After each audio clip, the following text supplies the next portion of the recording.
آج بچوں کی صحیح تربیت نہیں ہو پا رہی ہے. کیوں؟ ماں کو دیکھو وہ موبائل میں لگی ہے، باپ کو دیکھو وہ موبائل میں لگا ہے، بڈھے دادی دادا کو دیکھو وہ موبائل میں لگے ہوئے ہیں، سب لگے ہوئے ہیں. بچوں کی تربیت کون کرے گا؟ بچوں کو کون ہدایت کی طرف بلائے گا؟ افسوس آج بچوں کی صحیح تربیت نہیں ہو رہی ہے. پورا گھر کے گھر جو ہے آلات کے اندر مبتلا ہو گیا. ماں باپ بچوں کو ٹائم نہیں دے رہے. سوچو کتنا دردناک وقت ہے، اور اس کا انجام آج جوانوں تمہیں جوانی میں نہیں بڑھاپے میں محسوس ہوگا. بچے جب بچے ہوتے ہیں انہیں ماں باپ کی ضرورت ہوتی. بچے بار بار آتے، ادھر سے آتے چھپکتے ہیں، ادھر سے آتے لٹکتے ہیں، یہ پوچھتے ہیں وہ پوچھتے ہیں، ہم انہیں ٹائم نہیں دیتے. یعنی بچوں کو ضرورت ہوتی ہے بچپنے میں ماں باپ کی، تو ماں باپ ان کو ٹائم نہیں دیتے. پھر بچے جب دیکھتے ہیں کہ باپ ٹائم نہیں دے رہا ہے، ماں ٹائم نہیں دے رہی ہے، تو وہ پھر مجبوراً اپنے لیے کوئی محبوب تلاش کرتے ہیں. پھر کبھی وہ کسی دوست کو، کبھی کسی کو اپنا مونس و مددگار سمجھ کر، ہمدرد سمجھ کر اس کے قریب ہو جاتے ہیں، یا پھر وہ اس کے عادی ہو جاتے ہیں، ماں باپ سے دور رہنے کے عادی ہو جاتے ہیں. بچپنے سے بچے ماں باپ سے دور رہنے کے عادی ہو جاتے ہیں. نتیجہ کیا ہوتا ہے کہ اب جب یہ جوان باپ بوڑھا ہوتا ہے تو اس کو بچوں کی ضرورت ہوتی ہے، اور وہ جوان ہو چکا ہوتا ہے، لیکن بچپن سے وہ عادی ہے باپ سے دور رہنے کا، ماں سے دور رہنے کا. اب بڑھاپے میں ماں باپ کو ضرورت ہے اولاد کی، تو اب وہ چاہتے ہیں کہ میرا بچہ میرے پاس آ کر کے بیٹھے، لیکن آپ نے بچپن ہی میں اس کو دور کر دیا، اب وہ آپ کے پاس نہیں بیٹھ سکتا. اس لیے اتنی بڑی غلطی مت کرو. اپنی اولاد کو ٹائم دو، اپنی بچوں کو ٹائم دو. یاد رکھنا یہ اللہ کی امانت ہے. صرف بچوں کی پیدائش میں مٹھائی تقسیم کر کے، انہیں کپڑے پہنا کر، کھلونے دلا کر، کھانا کھلا کر، اسکول پڑھا کر ہم بری ذمہ نہیں ہو جاتے. اس لیے یاد رکھنا ماں باپ اپنا کردار، اپنی گفتار، اپنا کیریکٹر، اپنا انداز زندگی اپنے بچوں میں منتقل کرتے ہیں. اتنی فاش غلطی مت کرو، ورنہ بڑھاپے میں رونے کو مزدور نہیں ملیں گے. اللہ کے حبیب صلی اللہ علیہ وآلہ وسلم جب گھر میں داخل ہوتے تو پوچھتے میرا حسن کہاں ہے، میرا حسین کہاں ہے. جب تک حضرت ابراہیم یاد رہے کہا میرا ابراہیم کہاں ہے. جب تک جناب قاسم یاد رہے کہا میرا قاسم کہاں ہے. حضرت ابراہیم جو حضور کے شہزادے جناب ماریہ قبطیہ کے بطن سے پیدا ہوئے تھے، حضرت ماریہ کا گھر مدینہ منورہ کے باہر تھا، مدینہ منورہ کے دور تھا. ام المومنین عائشہ صدیقہ فرماتی ہے حضور جناب ابراہیم اپنے بچے سے ملنے کے لیے مدینہ منورہ سے باہر جاتے تھے، اور ماریہ کے گھر میں چولہے میں آگ جل رہی ہوتی تھی، اور پورا گھر دھوئے سے بھرا ہوا ہوتا تھا، اور وہ دھوئے کے اندر دھواں آنکھ میں لگتا تھا، حتیٰ کہ آنکھ رونے لگتی تھی، دھوئے کو برداشت نہیں کر پاتی تھی. ایسے دھوئے میں بھی جناب ابراہیم کو حضور اپنی گود میں سینے میں لے کر کے ان کو چومتے پیار کرتے. کبھی کبھی لوگ حضور سے عرض کرتے یا رسول اللہ یہ دھواں لوگوں کی آنکھوں کو تکلیف پہنچاتا ہے، اور آپ دھوئے میں بیٹھ کے بچے کو پیار کر رہے ہیں. حضور فرماتے یہ میرا بیٹا ہے، یہ میرا لاڈلا ہے. آپ اندازہ کریں میرے پیارے آقا صلی اللہ علیہ وسلم کے پیارے دیوانوں، آج اپنے پاس ٹائم نہیں رہا، کہاں ہو. اور پھر وہ بھی ہم اگر اپنے بچوں سے صرف دور رہتے تو بھی بڑا نقصان تھا. لیکن آج ہم نے کیا کیا؟ جوانوں کا حال یہ رات کے 2-2 3-3 بجے تک ادھر ادھر پتہ نہیں کہاں کہاں راتوں کو گزارتے. ایک بات عرض کرنا چاہتا ہوں، میں آج آپ کے یہاں ایسا ہوگا کوئی ضروری نہیں ہے، ایک عام بات کر رہا ہوں، بلکہ ہندوستان میں بھی ایسا کوئی ضروری نہیں ہے، ایک عام بات کر رہا ہوں. اس لیے کہ کبھی کبھی گفتگو پوری دنیا میں پہنچتی ہے، انٹرنیٹ کا زمانہ ہے. اللہ کرے جہاں یہ حالات تو وہاں تک پہنچے. ہمیں ماہرین نے بتایا کہ آج کل حالت ایسی ہو گئی ہے کہ شادی شدہ خواتین بھی دوسرے مردوں کا ہاتھ پکڑنے لگی. میں نے غور کیا ایسا کیوں ہوتا ہے؟ ایسا اس لیے ہوتا ہے کہ جب شوہر اپنی بیوی کو وقت نہ دے، شوہر اپنی بیوی کو محبت نہ دے، تو ایسی صورتحال پیدا ہوتی ہے. آج کل گھر میں گئے تو موبائل، باہر تھے تب تو یہ بلا میں تھے، گھر میں گئے تو بھی لگے ہوئے ہیں، بیوی کو ٹائم ہی نہیں دیتے. اور آپ سے پوچھنا چاہتا ہوں، بیوی شوہر کے لیے اس وفادار ہستی کا نام ہے کہ جس نے آپ کی خاطر، صرف آپ کی خاطر، اس میں کوئی دو رائے نہیں ہے، اس میں آپ کوئی شک نہیں کر سکتے، شبہ نہیں کر سکتے، آپ کی خاطر اور صرف آپ کی خاطر اپنی بچپن کی سہیلیوں کو چھوڑا، اپنے باپ کا گھر چھوڑا. بڑی بات تو یہ ہے کہ اس نے اپنے ماں باپ کو تک چھوڑ دیا آپ کے لیے، اور آپ کتنے بے وفا نکلے کہ اس کو وقت دینے کے لیے آپ کے پاس ٹائم نہیں ہے، آپ موبائل میں ڈوبے ہوئے۔ کیا قیامت کے دن اس کا حساب نہیں ہوگا؟ میدان محشر میں اس پہ پوچھ نہیں ہوگی؟ ارے تم تو گندی فلمیں دیکھ کر بیوی کو ٹائم نہیں دے رہے ہو، تم تو گیم کھیل کے بیوی کو ٹائم نہیں دے رہے ہو، تم تو دوستوں میں بیٹھ کر بیوی کو ٹائم نہیں دے رہے ہو۔ اللہ کے رسول نے تو اس صحابی کو منع کر دیا کہ جو نفل نماز رات پر مصلی پہ گزار کر کے پڑھتے تھے، اللہ کے رسول نے فرمایا کہ رات بھر نفل نماز پڑھنے سے بہتر ہے کہ تو یہ رات کا وقت اپنی بیوی کے لیے دے، یہ تیرے لیے نوافل سے بہتر ہے۔ حضور نے روک دیا اس نفل پڑھنے والے کو، اور یہ کہہ کے روکا کیا تو مجھ سے زیادہ اللہ سے ڈرتا ہے؟ سرکار نے یہ کہہ کے روک دیا۔ اور آج ہم موبائل، فلم، ٹی وی، یہ سب میں بالکل ڈوب چکے ہیں۔ بعض لوگ اتنے نیک ہیں بیچارے جو کہتے ہیں چلے ٹھیک ہے راتوں کو فلم بھی دیکھیں، بستر پہ لیٹ کر زنا کے مناظر بھی دیکھیں، پھر فجر کی نماز میں تو اٹھیں گے، اور احساس جرم ہے تو تہجد بھی پڑھ لیں گے، دن بھر 5 وقت تو پڑھیں گے۔ مگر یاد رکھو حدیث پاک ہے، میرے آقا علیہ السلام نے فرمایا قیامت کے دن کچھ لوگوں کے نام اعمال اللہ ریت کے ذروں کی طرح بکھیر دے گا۔ میں اپنے جوانوں کی خصوصی توجہ چاہتا ہوں، دن کے نیکوکار اور رات کے پاپی بننے والوں سے میری توجہ ہے، دھیان سے سنو۔ آنکھیں کتنی آوارہ ہوگی۔ کل کے مسلمان کا کردار یہ تھا کہ اگر کسی کافر کی بیٹی کی آبرو پر بھی سوالیہ نشان کھڑا ہوتا تو مسلمان جان دے کر اس کی آبرو بچاتا۔ آج محلے کی بیٹیاں ہم سے محفوظ نہ رہی، محلے کی بیٹیاں ہم سے محفوظ نہ رہی، گھر کی بھابیاں محفوظ نہ رہی۔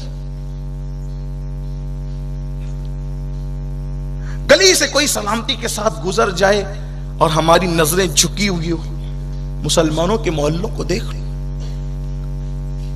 گزرتی ہوئی لڑکیوں پہ فکر کسنا، کمنٹ کرنا، لغویات بکنا، خرافات بکنا، یہ آج مسلم جوانوں کی پہچان ہو چکی ہے۔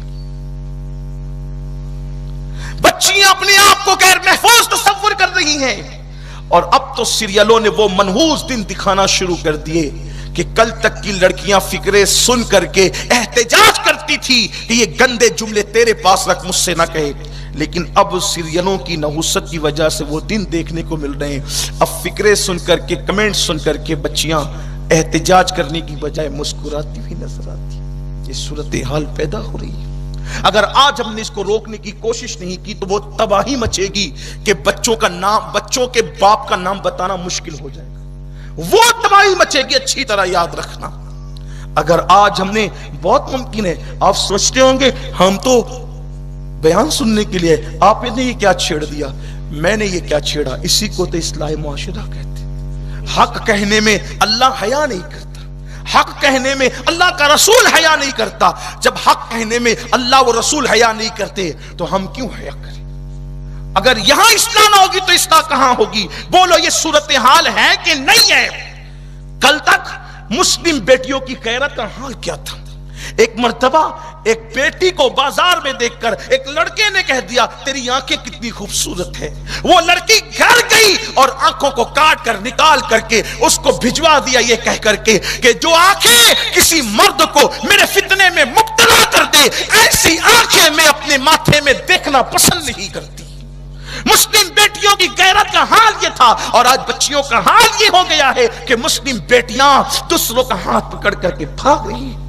اس کا ذمہ دار کون ہے؟ اس کا ذمہ دار صرف ماں باپ ہے، اس کے سوا کون ہو سکتا ہے؟ کیوں؟ اس لیے کہ جب ہم اپنی بیٹیوں کو سیدہ فاطمہ کے کردار کے سائے میں پالتے تھے، ہماری بیٹیاں پردے کی پابند تھی، ہماری بیٹیاں باحیا تھی، اس وقت تک وہ کسی پر نظر اٹھا کر دیکھنا بھی پسند نہیں کرتی تھی۔ جب سے ماں نے زنا کے مناظر فلموں میں دیکھتے دیکھتے اپنی بیٹیوں کو دودھ پلانا شروع کیا ہے، اس وقت سے بیٹیوں کی یہ کیفیت پیدا ہو گئی، یہ صورتحال پیدا ہو گئی ہے۔ اللہ اکبر۔ تو عرض یہ کر رہا تھا میرے پیارے آقا صلی اللہ علیہ وسلم کے پیارے دیوانوں اور اے خاتون جنت کی کنیزوں، سنو اسلام کیسا مذہب، اسلام کے ماننے والوں کی شان کیا ہے۔ لیکن آج کیا ہو گیا؟ نگاہیں آوارہ ہو گئی، آوارہ گردی میں مبتلا ہو گئے، نگاہیں آوارہ کردار بچلن، اور پھر انسان سوچتا ہے چلو یار رات کو زنا کے مناظر دیکھیں گے، دن کو نماز تو پڑھنی، نیکی تو کرنی۔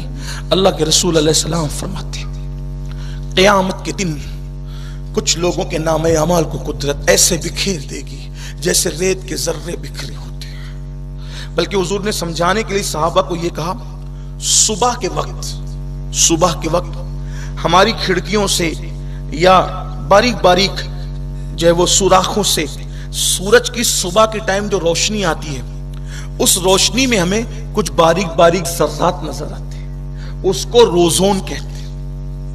وہ دھوپ میں صبح کی دھوپ میں، دوپہر کی دھوپ میں یہ منظر نہیں دکھے گا آپ کو، صبح کی دھوپ میں باریک باریک جو سوراخوں سے دھوپ آتی ہے، دیکھنا صبح کو گھر میں آتی ہے، کہیں آتی ہے، باریک باریک ایک دم ذرات نظر آئیں گے، اس کو آپ پکڑ بھی نہیں سکتے، وہ پکڑ میں بھی نہیں آتے، اور وہ صرف دھوپ میں نظر آتے ہیں، وہ بھی صبح کی دھوپ میں، اس کو روزون کہتے ہیں۔ اللہ کے رسول علیہ السلام فرماتے ہیں قیامت میں جیسے وہ صبح کی دھوپ میں جو ذرے ہیں نا باریک باریک، ایسے لوگوں کی نیکیاں خدا باریک باریک کر کے بکھیر دے گا۔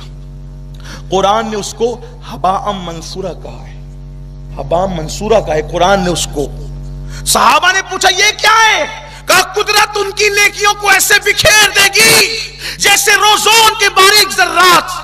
عرض کی یا رسول اللہ نیکی کیوں بکھیری جائے گی؟ تو سرکار فرماتے ہیں کہ ان کا حال یہ ہوگا جب وہ لوگوں کے سامنے ہوں گے تو نیکیاں کرتے ہوں گے، اور جب وہ تنہائی میں ہوں گے تو وہ گناہ کرتے ہوں گے۔ جو تنہائی اور اکیلے میں پاپ کرے اور دن کو نیکی کرے، ایسے نیک لوگوں کی نیکیاں قدرت ذرے ذرے بکھیر دے گی، ان کی نیکیاں قبول نہیں کی جائے گی۔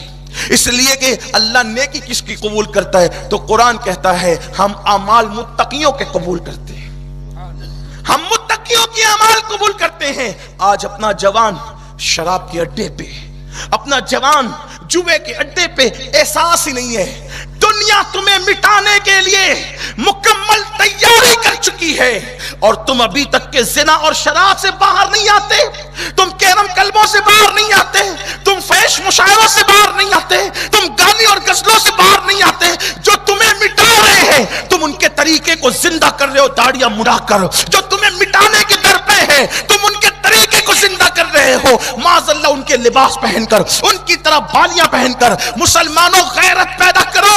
اگر تمہیں کسی کے خون سے محبت ہے، اگر تمہیں کسی کی زندگی سے محبت ہے، تم راستوں پہ نکل رہے ہو احتجاج کے لیے، مجھے اس پر کچھ کہنا نہیں ہے، سیاسی معاملہ اہل سیاست جانے، لیکن آپ کو بتانا چاہتا ہوں اہل کفر کے خلاف اگر سبق سکھانے کے لیے احتجاج کرنا ہے تو یوں احتجاج کرو۔ اگر تمہیں داڑھی سے نفرت ہے تو کوئی مسلمان جوان ایسا نہیں ہوگا جس کے چہرے پہ داڑھی نہ سج جائے۔ اگر تمہیں اسلام سے نفرت ہے تو مسجدوں کو بھر کے بتا دیں گے کہ یہ دیکھو ہم اسلام پہ عمل کر کے کفر کے خلاف وہ احتجاج کر رہے ہیں کہ تم مرنے کے بعد بھی جہنم میں اس احتجاج کو یاد کر کے تڑپتے رہو گے۔ ناروں کا احتجاج وہ انقلاب نہیں لائے گا جو داڑھیوں کا احتجاج انقلاب لائے گا، جو نمازوں کا انقلاب جو ہے وہ احتجاج کرنا نمازی بننے کی شکل میں انقلاب لائے گا۔ سنت رسول پہ عمل کرنا سیکھ جاؤ، دیکھو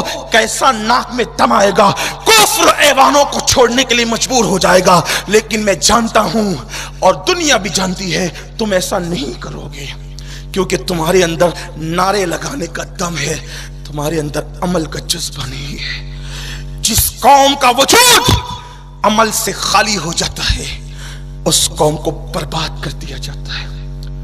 جتنی قوت نعرے لگانوں میں لگاتے ہو اتنی قوت عمل میں لگاؤ نا۔ جب تک کہ عمل کے میدان میں قدم نہیں رکھو گے، سوچو غور کرو، جب تم داڑیاں منڈا کر گٹروں میں پھینکتے ہو اس وقت رسول اللہ کے دل پر کیا گزرتی ہوگی؟ جب تم کسی لڑکی سے فون پہ بات کر کے اس کو زنا کی دعوت دیتے ہو اس وقت اللہ کے رسول کے دل پہ کیا گزرتی ہوگی؟